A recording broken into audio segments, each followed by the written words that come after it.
Alors dans cette vidéo, je vais te montrer comment trader le setup de trading Fibo Pullback T3. Je vais commencer par te montrer quel est le cheminement SCP que tu peux faire pour trouver un Fibo Pullback T3 de qualité. Donc on va voir dans cette vidéo un premier exemple pour te montrer comment chercher ce setup dans un bon contexte des marchés afin de maximiser tes taux de réussite sur ce setup. On va commencer tout de suite, c'est parti. Tout d'abord, il faut utiliser le cheminement SCP, donc commencer par analyser la situation, puis te forger une conviction et ensuite prendre position. Il y a certains moments où on a un certain bilan sur les marchés, mais si notre conviction n'est pas appuyée, ça reste qu'une opinion. Parce que vous devez savoir que sur les marchés, on peut avoir une opinion, mais cette opinion restera qu'une opinion. Mais par contre, si on ajoute à cette opinion une conviction, là, on a beaucoup plus de chances de prendre un trade qui va aller dans l'essence de notre conviction et de notre opinion. Alors, ici, qu'est-ce qu'on regarde? Tout d'abord, on commence par analyser l'unité de temps H4. Qu'est-ce qu'on va dire l'unité de temps H4? On regarde qu'on avait un pot de contact ici, un pot de contact ici, un pot de contact. On avait un trend line qui était appuyé plusieurs fois, il y a beaucoup de contact dessus. Et à part ça, en termes de théorie d'eau, on avait un sommet, on avait un creux, un sommet, un creux, un sommet, un creux, un sommet, un creux, un sommet, un creux. On avait donc une tendance haussière qui était bien établie. À part ça, quand on regarde en termes des cycles des mouvements, on a ce premier mouvement, cette grosse correction, cette forte impulsion ici, et cette correction, on allait avoir une autre impulsion haussière qui va aller dans cette dynamique. Donc, trois impulsions dans une tendance haussière. La première, la deuxième qui était ici, qui était assez forte, et la troisième qu'on attendait. Alors, on regarde aussi les R ici pour regarder un tout petit peu les cycles. On regarde que quand le marché a fortement monté ici, bon, on aurait dit s'arrêter au niveau ici, les niveaux des R1, des points pivots mensuels. On avait aussi les R ici, qui avaient formé un pic sur les marchés. Bon, c'est parti au niveau des 75, 75 et quelque chose ici sur les R ici, donc c'était un pic. Parce qu'on a, sur les derniers sommets, on ne regardait pas un sommet, puis un creux qui suivait, bon, on avait un pic maximum ici, soit une deuxième impulsion d'ailleurs, hein, parce que vous devez savoir que dans une tendance, il y a trois impulsions, la première impulsion, la troisième impulsion et la quatrième impulsion. Non, la première impulsion, la deuxième impulsion et la troisième impulsion. Ok? Alors, tout d'abord, en termes des contextes, qu'est-ce qu'on regardait? On se disait, tiens, il y a de fortes chances qu'on puisse avoir notre impulsion ici. Deuxième chose, on regarde que pour que le marché rebondisse, il nous fait ses rebonds ici, après avoir travaillé plusieurs fois sur cette trendline, on a eu une belle figure qui s'est dessinée, donc c'est un drapeau descendant. On a un drapeau descendant ici. Avec ce drapeau descendant, on sait que si le marché casse ce drapeau descendant à la hausse, vu qu'il a tardé un peu dans le temps, donc il y a une contraction de volatilité, vous voyez, hein, donc il y a une contraction de volatilité, cela veut dire que quand il y a une contraction de volatilité, cela veut dire que des positions acheteurs sont en train d'être accumulées et les positions vendeurs sont en train d'être réduites, mais il y a encore du mouvement. Et puis souvent d'habitude, quand il y a une contraction de marché, une figure de contraction de marché, ça peut être soit par exemple un drapeau ou un wedge, il y a une forte poussée à la sortie de cette figure à la hausse. Et nous, on attendait voilà, vu que la correction était belle, et on était venu sur le marché à 10h ici, on attendait qu'on puisse nous casser à la hausse cette figure et qu'on puisse chercher les niveaux des SD, donc des R1, pardon, des R1 du pont pivot mensuel. Ça, c'était notre analyse. Et à part ça, on avait aussi un rebond. Donc la correction en termes des drapeaux s'est arrêtée au niveau ici, le niveau des 1,09, c'est au niveau des chiffres donc au niveau psychologique. Et à part ça, on regarde qu'il y avait les acheteurs qui se sont manifestés. Quand le marché a touché le niveau de 1,09, il y a eu les acheteurs qui se sont manifestés. Et on regarde la bougie ici qui a clôturé un doji, voilà, un marteau, pardon. Marteau. Donc qui nous dit que voilà, les acheteurs, il y a de l'intérêt pour les acheteurs, pour cet actif, pendant cette journée ici.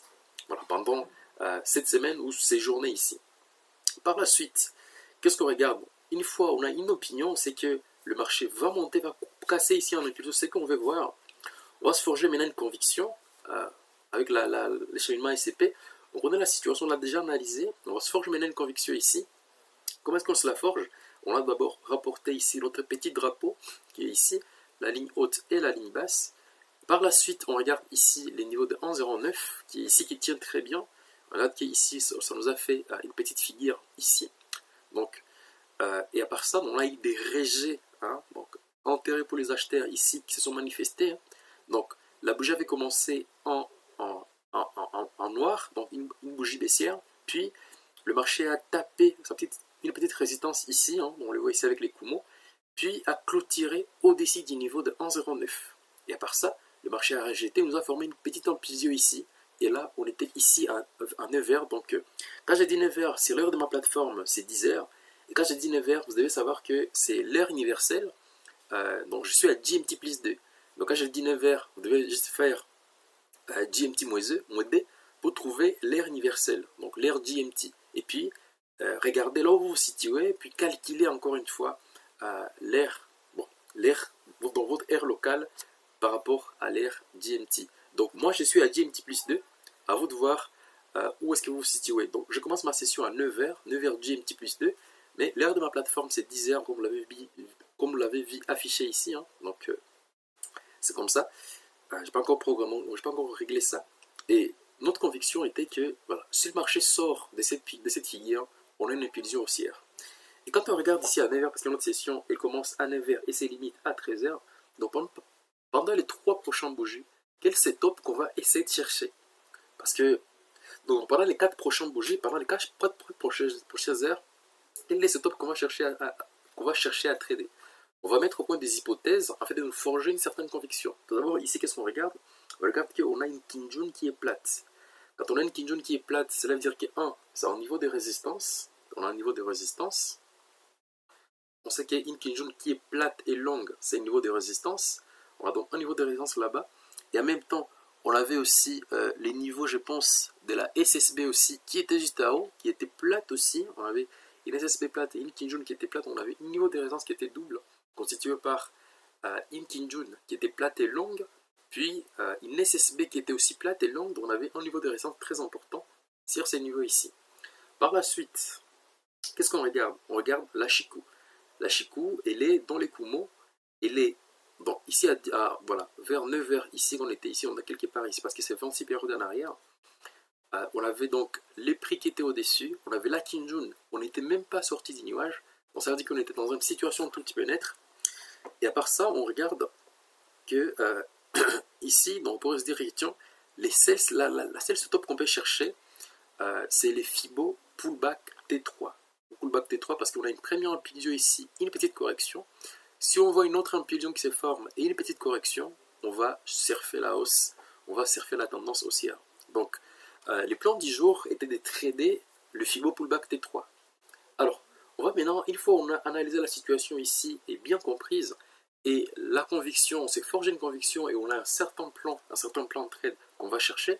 Attention, ici on pourrait aussi chercher des setups, des katanas, donc notamment les Kumo Breakout type 1, le Kumo Breakout et les Kumo Pullback. Mais attention, avec ces setups, il fallait attendre que le marché sorte de ces nuages. Mais là, on est en dessous du nuage. Donc, un setup Fibo Pullback type 3 pourrait marcher, vu que c'est les Fibo Pullback tendance, donc c'est un setup de tendance. Par la suite, qu'est-ce qui s'est passé dans notre session de trading? Donc, la première position a été exécutée à ce niveau ici. Bon, on avait une autre exécution qui était ici. Donc là, on avait les 11h, donc il y avait une impulsion qui s'était fait. Attention, on avait ici un setup vers 10h, donc quand ça affiche 11h sur ma plateforme, c'est 10h, je crois que vous l'avez compris. Il y avait donc une sortie ici, une katana, un setup qui était bon, qui était parfait, mais dans le contexte dans lequel on était, pour regarder, ici vers 11h, on était quelque part ici, on était la Chikou, hein, la ligne ici, la Chikou était en dessous des prix, était en dessous des coincés dans le nuage, était en plus des coincés dans le nuage, donc c'était pas un setup favorable pour cet achat. Donc pour la hausse, les setups qui s'attendaient plutôt c'était un setup Fibo Pullback type 3. Qu'est-ce qu'on regarde? On regarde que voilà, notre position est entrée ici, hein, donc à partir d'ici vers la bougie de correction qu'on avait vue ici, puis donc la bougie des 11h30 sur R de ma plateforme, puis 11h45 R de ma plateforme, on pourrait déjà mettre en buy limit à ce niveau ici. On se dit, bah tiens, si le marché corrige, on aura plus de chances de s'exposer à un accident positif des richesses, à une impulsion qui va se former dépendamment de notre analyse et de notre plan de trade. on met les buy, donc, les niveaux des buy limite ici, les niveaux des stop loss juste au dernier creux de marché, d'ailleurs comme le veut les setups de trading Fibo Pullback T3. Ensuite, on attend. Qu'est-ce qui se passe? Le marché a stagné un tout petit peu. Mais notre stop loss était intact juste en bas, en dessous de ce niveau ici, parce qu'on avait une impulsion ici. Hein. Regardez, on avait une impulsion. Il y a des petites vagues à l'intérieur, 5 vagues à l'intérieur. Il y avait une impulsion ici. Il y avait cette correction qui a rebondi au niveau, donc qui nous a pris ici en buy limit ici. On a été exécuté, le marché a stagné. Puis par la suite, on avait une deuxième position parce que les setups de trading Fibo Pullback T3, comme vous le savez déjà, c'est trade avec deux positions. Une première position à une autre pyramidage qui nous permet quand même. Donc la deuxième position, comment est-ce qu'on était entré dans la première? On était ici, le stop loss n'a pas été touché. Et le marché est monté à taper le niveau ici qui était le niveau de R1, parce que si on fait monter ça à haut, on a fait un R1 des profils latents avec notre première position qui était prise ici. Hein. Après, je vous montre. Notre première position était prise ici. On va mettre un petit... Parce qu'on a mis notre position, on était ici à 11h45 heure de ma plateforme. On a exécuté une première position. Puis par la suite, deuxième position, une fois que la première position est exécutée, la deuxième position est exécutée à ce niveau ici. Comme le V, c'est setup. Je l'ai bien expliqué dans une autre vidéo. Comment trader ces setups. Parce que trader, c'est une chose assez simple. Je vous ai montré en plus dans ces vidéos, je vous montre comment est-ce que vous trouvez ces setups dans un bon contexte. Parce que trouver ces setups, c'est beaucoup plus facile. Mais trouver le meilleur setup qui va fonctionner avec taux de réussite élevé, c'est assez compliqué. C'est pour cette raison qu'il faut toujours aller avec un cheminement SCP. Analyser la situation, se forger une correction et puis prendre une position. Cela te permet de limiter, de filtrer tous les bruits de marché et d'avoir des trades qui marchent avec un taux de réussite assez élevé. Alors, deuxième position, on entre ici. Notre stop loss initial pour ces trades était ici. Notre deuxième stop ici et ici directement. Puis on fait monter le premier stop à ce niveau ici. Bon, et d'ailleurs, le niveau de la Kinjun d'ailleurs. Hein. Donc, si le niveau de la Kinjun est ici, quand votre deuxième position est exécutée, vous déplacez votre stop loss à ce niveau ici. Si elle est ici, donc le but c'est que vous puissiez être au-dessus du break-even de la première position, en fait d'avoir une position qui est pyramidée, mais en ne rajoutant pas des risques sur la table. Donc si votre risque était de 1% ici, quand vous entrez vers la deuxième position, c'est pas dire que vous avez 2% des risques sur la table, non. Vous avez 1% des risques sur la table, mais que vous avez pyramidé, que vous avez rajouté sur la position. Donc première position ici, son stop loss est ici, en stop win, et deuxième position ici, son deuxième stop loss, on le monte ici. Ok, donc c'est comme ça qu'on trade. Et une fois les trades partent dans le bon sens, pour manager, on fait monter les deux stop loss, les premiers ici, et les deuxièmes stop, on le met ici. Et on voit que bon, le marché n'a pas duré, donc le trade n'a pas duré très longtemps. Et là, attend les TP, donc le fameux 200% ici que je vous montre, je vous ai expliqué dans les autres vidéos. Et le marché atteint les fameux 200% à ce niveau ici, où on a pris l'autre TP en faisant un Kimil des dépositions en 5 heures de profit. Donc voilà. Voilà pour les setups Fibo Pullback T1. Comment les trader? Il faut toujours dupliquer ça. Allez avec cette approche, chez Minima SCP, tout ce que vous avez appris, toutes les connaissances que vous avez appris dans différents modules, mettez tout en pratique et vous aurez des trades qui seront très bons. Et appliquez, mettez tout dans un journal, commentez chaque trade et vous allez vous améliorer jour après jour. D'ailleurs, il y a l'outil journal de trading qu'on vous a déjà envoyé, je pense, qui va vous permettre de mettre tous les trades dedans et de faire à ce que vous puissiez progresser jour après jour.